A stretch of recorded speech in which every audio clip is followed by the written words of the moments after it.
கிறிஸ்துவுக்குள் பிரியமானவர்களே, இயேசு கிறிஸ்துவினுடைய நாமத்தில் அன்பின் வாழ்த்துக்களை நான் தெரிவித்துக் கொள்கிறேன். மீண்டுமாய் உங்களோட தேவனுடைய அன்பை பகிர்ந்து கொள்ளவும், தேவனுடைய வார்த்தைகளை ஆராய்ந்து பார்க்கவும், தேவன் கொடுத்த ஒரு பெரிய ஒரு தருணத்திற்காக முதலாவது என் தேவனுக்கு நான் நன்றி பலிகளை செலுத்த நான் கடமைப்பட்டவனாக இருக்கிறேன். தேவனுடைய வருகையின் காலங்கள், இந்த வருகையின் காலங்களிலே தேவன் நம்மை அழைத்த நோக்கத்தை, நம்ம தெரிந்து கொண்ட நோக்கத்தை நாம் உணர்ந்தவர்களாய் நம்முடைய ஆவிக்குரிய வாழ்வை நாம் தொடர வேண்டியது மிக மிக அவசியமாக இருக்கிறது என்பதை மறந்துவிட வேண்டாம். வேதாகமத்திலிருந்து ஒரு வார்த்தைகளை நாம் வாசித்து விட்டு நாம் சத்தியத்திற்குள்ளாக நாம் கடந்து போகலாம், வாசிக்க கேட்கலாம். கொரிந்தியருக்கு அப்போஸ்தலனாகிய பவுல் கொரிந்தியருக்கு எழுதின நிருபத்திலே 1 கொரிந்தியர் 11வது அதிகாரத்திலே 29வது வசனத்தை வாசிக்கும் பொழுது இப்படியாய் சொல்லப்படுகிறது. எண்ணத்தினாலெனில் அபாத்திரமாய் போஜனபானம் பண்ணுகிறவன் கர்த்தருடைய சரீரம் இன்னதென்று நிதானித்து அறியாததினால் தனக்கு ஆக்கினைக்கு வரும்படி போஜனபானம் பண்ணுகிறான். ஆம், எனக்கு அருமையான தேவனுடைய பிள்ளைகளே, கர்த்தருடைய பந்தி என்பது நாம் அனைவரும் நம்முடைய ஆலயங்களை, நாம் சென்று கொண்டிருக்கிற எல்லா ஆலயங்களிலே, நீங்கள் சென்று கொண்டிருக்கிற ஆலயங்களிலே மாதத்துடைய முதல் நாட்களோ அல்லது வாரத்துடைய முதல் நாளோ நாம் கர்த்தருடைய பந்தியிலே நாம் நம்மை இணைத்துக் கொள்ளுகிறவர்களாய் நாம் காணப்படுகிறோம். ஆனால் கர்த்தருடைய பந்தி என்பதை குறித்தான ஒரு விளக்கத்தை, அவர் சிந்திய ரத்தத்துடைய நோக்கத்தை, அந்தபடியே அவர் அப்பத்தையும் எடுத்து அதை பிட்டு அதை சீஷருடைய கரத்தில் கொடுத்து, நீங்கள் வாங்கி புசியுங்கள், இது உங்களுக்காய் பிக்கப்படுகிற என்னுடைய சரீரமாய் இருக்கிறது, என்னை நினைவு கூர்ந்து பார்க்கும்படி இதை செய்யுங்கள் என்று சொன்னார்.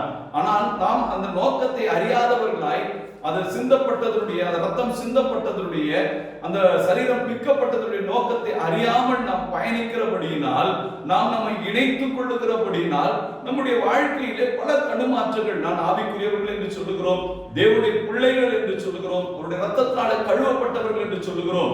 ஆனால் மார்க் 16வது அதிகாரம் 17, 18வது வசனத்தை வாசிக்கும் பொழுது, விசுவாசிக்கிறவர்களால் நடைபெறும் அடையாளங்கள், என் நாமத்தினால் பிசாசுகளை துரத்துவார்கள், நவமான பாஷைகளை பேசுவார்கள், சர்ப்பங்களை எடுப்பார்கள், சாவுக்கீர்வான எதை குடித்தாலும் அது அவர்களை சேதப்படுத்தாது என்று வேதம் சொல்கிறது. ஆனால் அந்த விசுவாசிக்குரிய அடையாளத்தை கூட இன்னும் காண்பிக்க முடியாத நிலைமையிலே ஒரு ஆவிக்குரிய வாழ்வு இருக்கிறது என்பதை நினைக்கும் பொழுது அது மிகவும் வேதனை அளிக்கக்கூடிய காரியமாய் இருக்கிறது. எனக்கு அருமையான தேவனுடைய பிள்ளைகளே, அவர் ரத்தத்தினால் கழுவப்பட்ட ஒரு மனிதனாய் இருப்போமானால் நிச்சயமாக அந்த கர்த்தருடைய பந்தியிலே நாம் கலந்து கொள்ளுகிறவர்களாய் நாம் இருந்து, அந்த ரத்தத்தை நம்முடைய சரீரத்தோடு, அவருடைய சரீரத்தை நம்முடைய சரீரத்தோடு நாம் இணைத்துக் கொள்ளுகிற ஒரு வாழ்வாக இருக்குமானால் நிச்சயமாக கர்த்தர் நம்மை மறைத்து வெளிப்பட்டு இருக்க வேண்டும். கர்த்தர் நிச்சயமாக நம்முடைய வாழ்க்கையிலே ஒரு பெரிய அற்புதங்களை தேவன் செய்திருக்க வேண்டும். வாதையின் கூடாரத்தை அணுகாது, பொல்லாப்பு நேரிடாது என்று சொல்லி வாக்குத்தத்தம் கொடுத்த, வாக்கு மாறாத தேவன் நிச்சயமாய் நம்முடைய வாழ்விலே எந்த வாதையோ, எந்த நோய்களோ, எந்த நம்முடைய வாழ்க்கையில பாடுகளோ வராதபடி தேவன் நம்மை காக்க வல்லவராய் இருக்கிறார். ஆனால் நாம் நிச்சயமாக சற்று ஆராய்ந்து பார்ப்போம் என்று சொன்னால், நம்மை அழைத்ததனுடைய நோக்கம், நம்மை தெரிந்து கொண்டது நோக்கம், அவர் ரத்தம் சிந்தப்பட்டதனுடைய நோக்கம், அவர் சரீரம் பிக்கப்பட்டதனுடைய நோக்கத்தை அறியாமல் அதுல நாம் கலந்து கொள்ளுகிறபடினால், அப்போஸ்தலனாகிய பவுல் சொல்லுகிற வண்ணமாய் அவருடைய சரீரம் இன்னதென்று அவன் நிதானித்து அறியாததினால் அவனுக்கு ஆக்கினை தீர்ப்பு வருகிறது என்று வேதம் சொல்லுகிறது.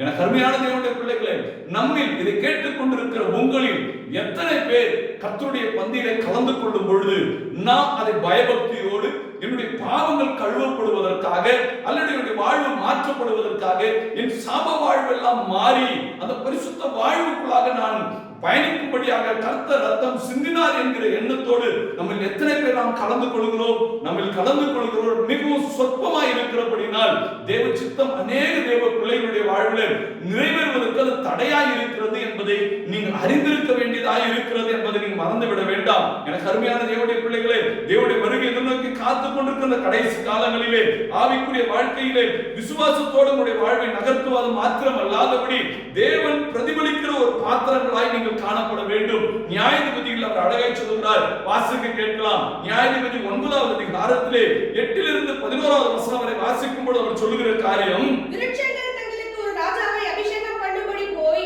ஒலிவ மரத்தை பார்த்து, நீ எங்களுக்கு ராஜாவாயிரு என்றது. அதற்கு ஒலிவ மரம், தேவர்களும் மனுஷரும் புகழுகிற எண்ணிலுள்ள என் கொழுமையை நான் விட்டு மரங்களை அரசால போவேனோ என்றது. அப்பொழுது மரங்கள் அத்திமரத்தை பார்த்து, நீ வந்து எங்களுக்கு ராஜாவாயிரு என்றது. அதற்கு அத்திமரம், நான் என் மதுரத்தையும் என் நற்கனியையும் விட்டு மரங்களை அரசால போவேனோ என்றது. ஆம், எனக்கு அருமையான தேவனுடைய பிள்ளைகளே, இந்த வேத வசனத்திலே நாம் வாசிக்க கேட்ட வண்ணமாய் என்ன செய்கிறது என்று சொன்னால், மரங்கள் எல்லாம் ஒன்று சேர்ந்து ஒலிவ மரத்தை தேடி ஓடி நீ எனக்கு ராஜாவாக இரு என்றது. அப்பொழுது அந்த அத்திமரம் என்ன செய்கிறது, அந்த ஒலிவ மரம் என்ன செய்கிறது, தேவர்கள் எல்லாம் மனுஷரும் என்னை புகழுகிற என்னில் உள்ள அந்த கொழுமையை நான் விட்டுவிட்டு மரங்களை நான் அரசாளுவேனோ என்றது. ஆம், நமக்குள்ளாக தேவன் கொடுத்திருக்கிற அழைப்பு, நாம் அவருடைய ரத்தத்தினாலே கழுவப்பட்டிருக்கிற ஒரு வாழ்வு, இந்த வாழ்வை விட்டு நாம் பாவத்திற்குள்ளாக திரும்பி போகலாமா? இல்லை.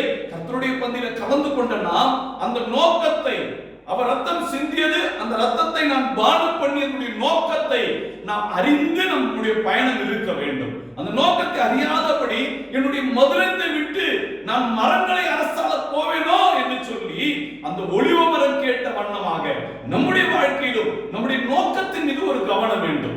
என்னை அழைத்த அழைப்பின் மீது ஒரு கவனம் வேண்டும்.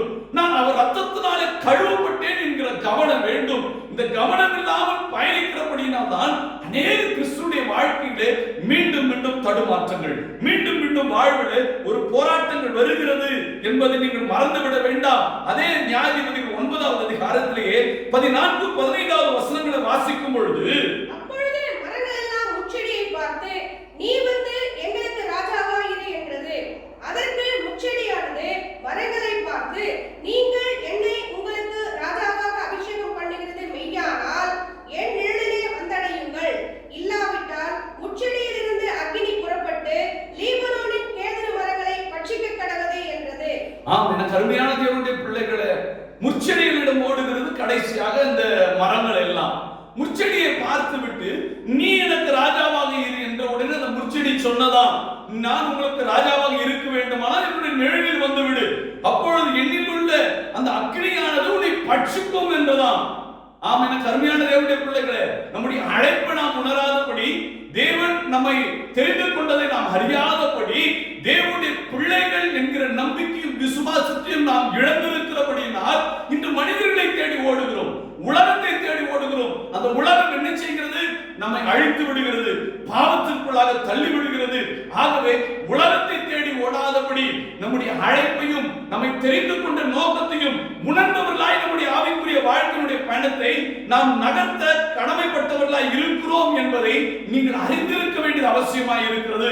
தேவனுடைய வருகை இந்த கடைசி காலங்களிலே உடைய நோக்கத்தை, உடைய அழைப்பை, கிறிஸ்துவை தரித்தவர்களாய் இருக்கிற ஒரு வாழ்வை நீங்கள் இழந்தவர்களாய் நீங்கள் பயணிப்பீர்கள் என்று சொன்னால் உடைய வாழ்வு நிச்சயமாக உடைய வருகையிலே கைவிடப்பட்டதாய் இருக்கும் என்பதை நீங்கள் மறந்துவிட வேண்டாம். ஏசியா தீர்க்கதரிசி இப்படியாய் சொல்லுகிறார். ஏசியா 30வது அதிகாரத்திலே 2வது வசனத்தை வாசிக்கும் பொழுது அவர் இப்படியாய் சொல்லுகிற காரியத்தை நாம் பார்க்க முடிகிறது.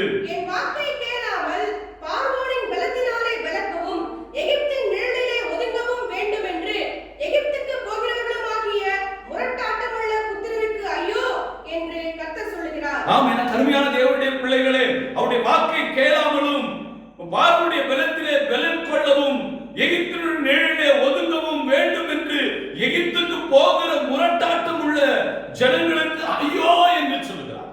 தேவனுடைய வார்த்தையை கேட்காமல், தேவனுடைய வார்த்தையின்படி நம்முடைய வாழ்வை நகர்த்தாமல், அவர் ரத்தம் சிந்தினுடைய நோக்கத்தை உணராமல் நம்முடைய வாழ்வை நகர்த்தும் பொழுது உலகப்படி மனிதர்களைப் போல நம்முடைய வாழ்வையும் ஆவிக்குரிய வாழ்வை இழந்தவர்களைப் போல நம்முடைய வாழ்வை நகர்த்தும் பொழுது நம்முடைய வாழ்வு ஐயோ என்று சொல்லக்கூடிய நிலைமைக்கு தள்ளப்படுகிறது என்பதை நீங்கள் அறிந்து கொள்ள வேண்டும். ஆகவே உங்களுடைய நோக்கத்தை அறிந்து கொள்ளுங்க.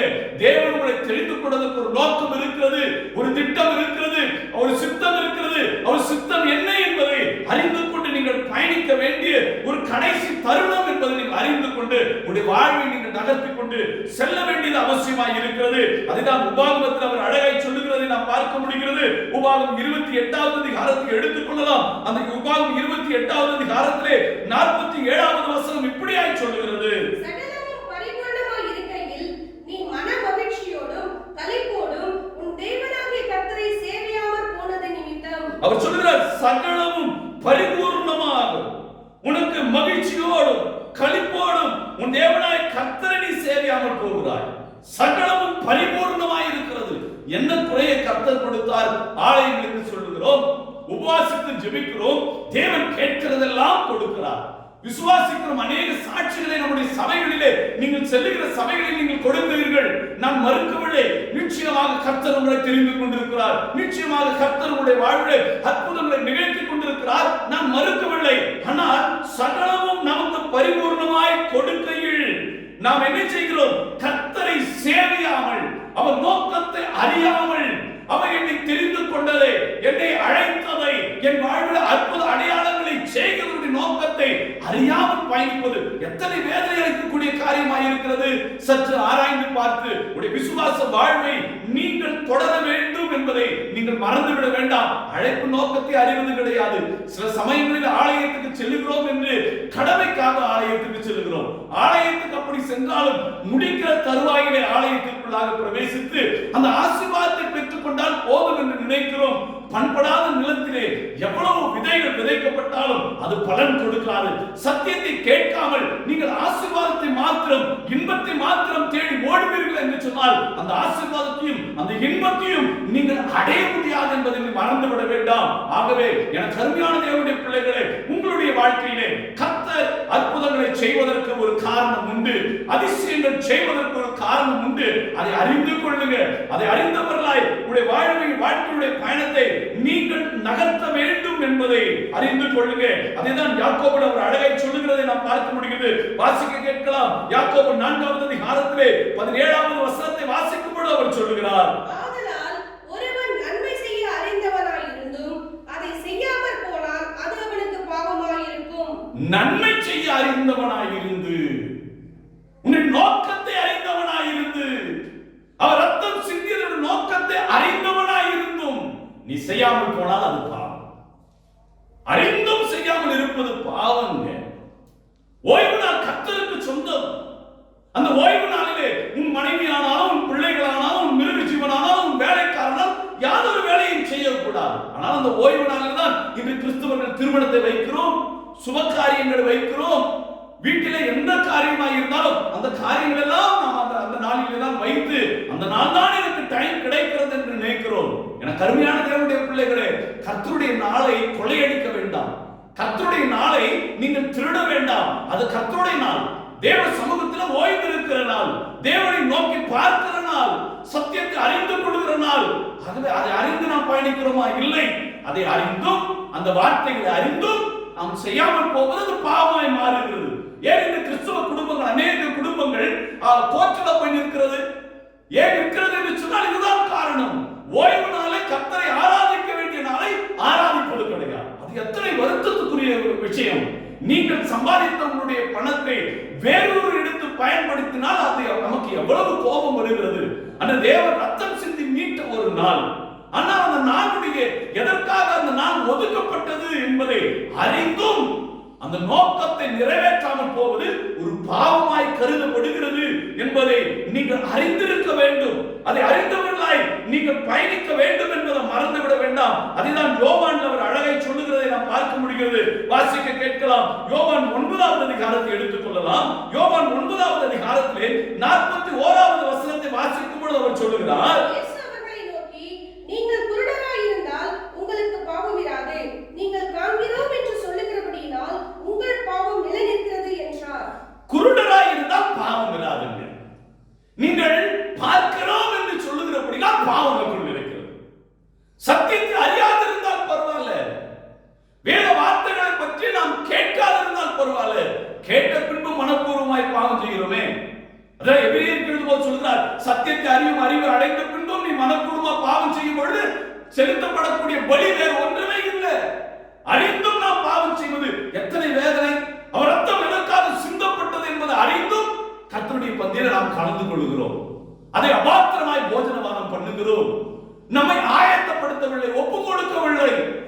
அந்த பானம் பண்ணின பின்பு, அந்த பண்ணின பின்பாக நம்முடைய பாவங்கள் கழுவப்பட்ட ஒரு வாழ்வுல நம்முடைய வாழ்க்கை பயணத்தை நகர்த்துகிறோமா என்று சொன்னால் இல்லை.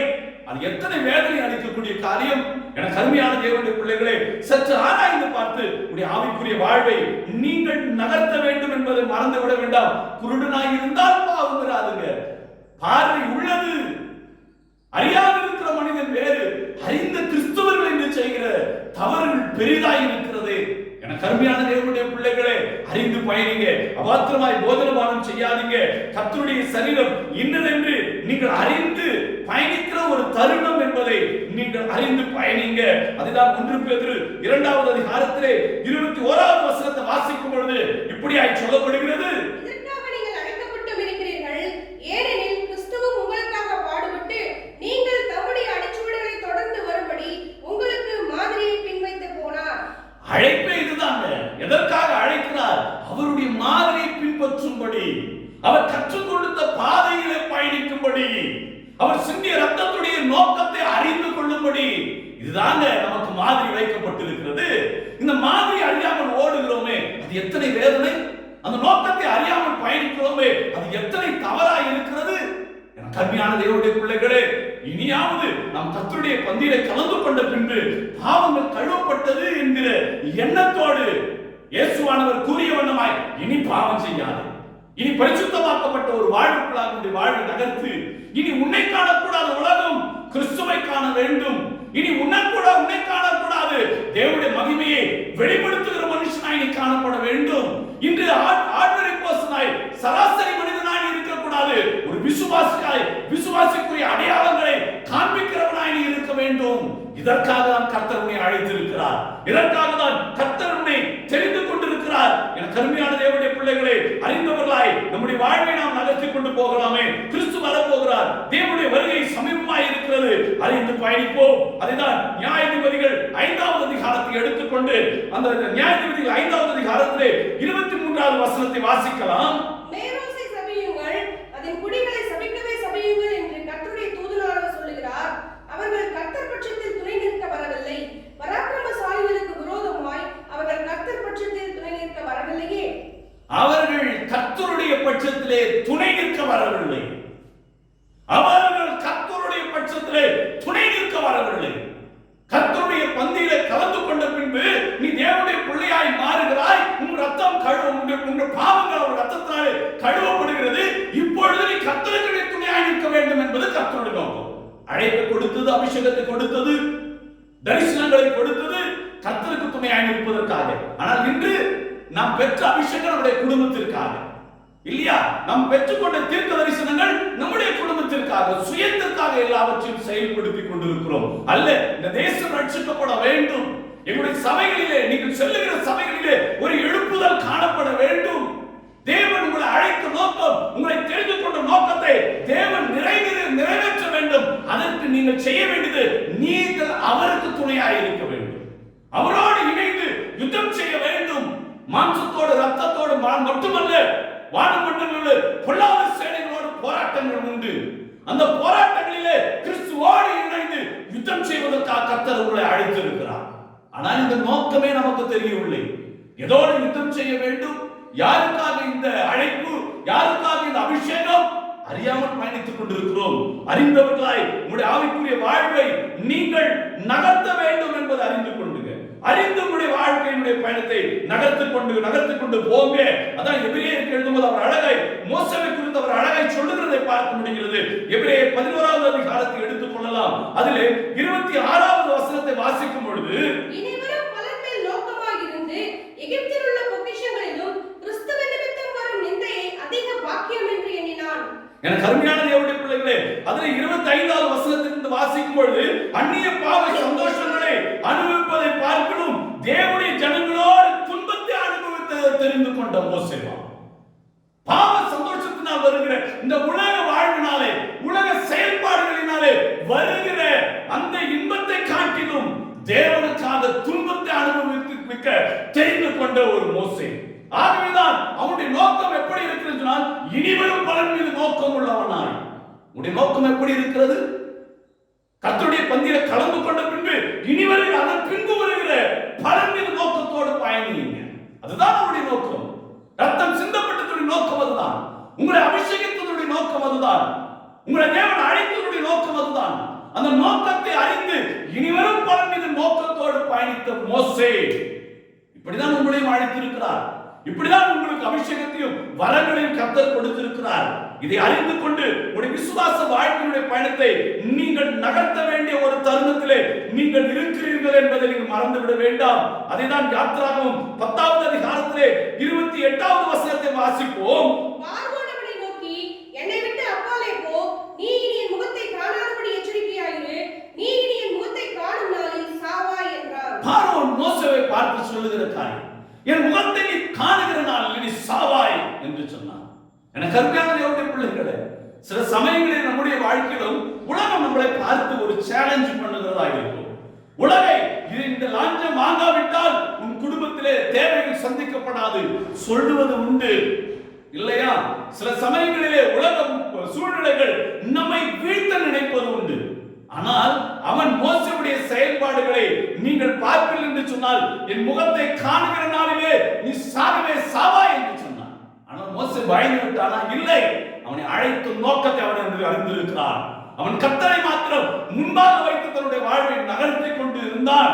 நான் யாருக்கு நான் பயனுள்ளவனாய் இருக்கிறேன் என்பதை காட்டிலும் என்னை அழைத்தவருக்கு நான் பிரயோஜனம் உள்ளவனாய் இருக்க வேண்டும், என்னை அழைத்தவருடைய நோக்கத்தை அறிந்து பயணிக்க வேண்டும் என்பதிலே அவன் முழு கவனத்தையும் செலுத்தியவனாய் இருந்தபடினால் தான் அவனால் ஒரு கூட்டத்தை கானானுக்குள் வழி நடத்த முடிந்தது. நோக்கத்தை அறிந்து பயணிங்க. நோக்கத்தை அறிந்து பயணிப்பீர்கள் என்று சொன்னால் தேவன் உங்களை அழைத்த நோக்கம் உங்களுக்கு நிறைவேறும். அவருடைய சித்தம் நிறைவேற்றுகிற பாத்திரவான்களாய் நீங்கள் இருப்பீர்கள் என்பதை நீங்கள் மறந்துவிட வேண்டாம். நிச்சயமாய் தேவன் உங்களுடைய வாழ்வில் ஒரு அற்புதத்தை செய்வார், ஒரு அதிசயத்துடைய பாதையிலே உங்களை நடத்தி செல்வார். அதேதான் அப்போஸ்தலனாகிய பவுல் ரோமாபுரிக்கு எழுதும்போது அவர் சொல்லுகிறார். ரோமர் 16வது அதிகாரத்திலே 20வது வசனத்தை வாசிக்கும் பொழுது அவர் சொல்லுகிறார், சமாதானத்தின் தேவன் சீக்கிரமாய் சாத்தானை உங்கள் கால்களின் கீழே நசுக்கி போடுவார். நம்முடைய கர்த்தராகிய இயேசு கிறிஸ்துவினுடைய கிருபை உங்களுடனே கூட இருப்பதாக. ஆமென். தேவனுடைய கிருபை உங்களோடு இருக்குதுங்க. தேவனுடைய கிருபை இருக்கிறபடினால் சாத்தானே உங்களுடைய காலின் கீழே நினைத்து போடுவான். அந்த கிருபை இழந்துடுறோம். அதுதான் அந்த நோக்கத்தை மறந்துடுறோம். அதனால நம்முடைய வாழ்க்கையில் இருக்கிற பிசாசை வீழ்த்த முடியல, பாடுகளில் இருந்து ஒரு வெற்றியை காண முடியல, வாழ்க்கையில் வருகிற தடைகளை தாண்டி போக முடியல. ஏன் முடியல? கிருபை இழந்துட்டோம், அந்த நோக்கத்தை இழந்துட்டோம். எதற்காக ரத்தம் சிந்தப்பட்டது? கர்த்தருடைய பந்தியில நான் ஏன் கலந்து கொள்கிற நோக்கத்தையே மறந்துட்டோங்க. இந்த நோக்கத்தை மறந்தபடினால்தான் இந்த வாழ்வு தடுமாற்றம் உள்ள ஒரு வாழ்வு.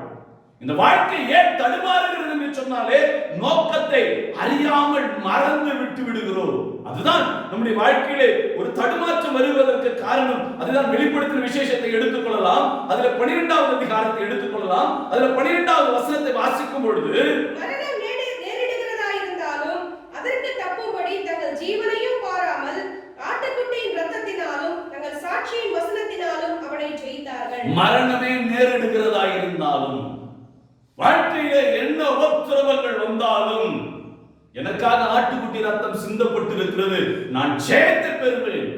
நிச்சயம் இருக்கிறதா? கர்த்தருடைய பந்தில கலந்திருக்க, அவர் ரத்தமே ரத்தத்தோட கலந்து இருக்கிறது.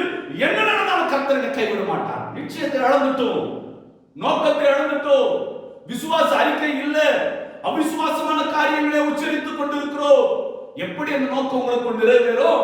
தேவ சித்தம் நிறைவேற்றுகிற பாத்திரவான்களாய் எப்படி மாற முடியும்? முடியல. ஆட்டுக்குட்டி ரத்தத்தால் சாட்சியின் வசனங்களினால் முற்றிலும் ஜெயித்தார்கள். மறந்து போய்விட்டோம். அதே வெளிப்படுத்த 12வது அதிகாரத்திலே 12வது வசனத்தை வாசிக்கும்போது அவர் சொல்லுகிற காரியம் அதுதான். அவனுக்கு இன்னும் கொஞ்சம் காலம் தான் உண்டு என்று சொல்லி, யாரை விழுங்கலாமோ என்று சொல்லி வகை தேடுகிறவனாய் இருக்கிறான்.